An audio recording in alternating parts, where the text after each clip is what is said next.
Balitang Espesyal. Lalaking hubog gipaak ang duha ka pulis suman siya gipugngan sa pag-ambak. Si katropang Rayback sa Sugilanon niini.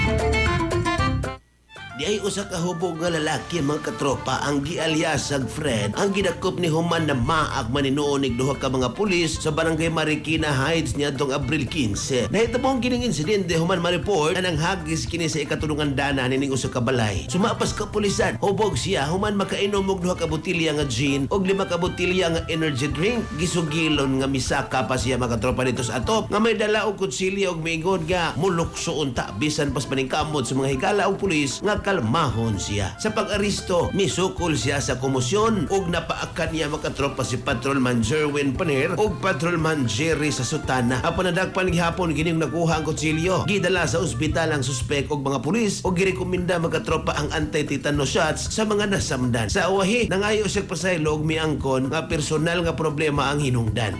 Mao nagmahuwas sana maghilak-hilak dayon.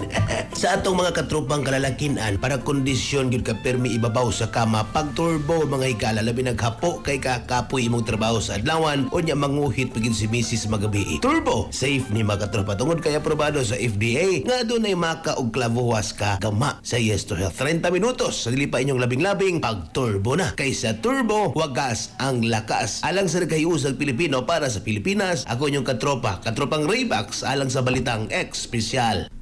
Kasikas Express Balita.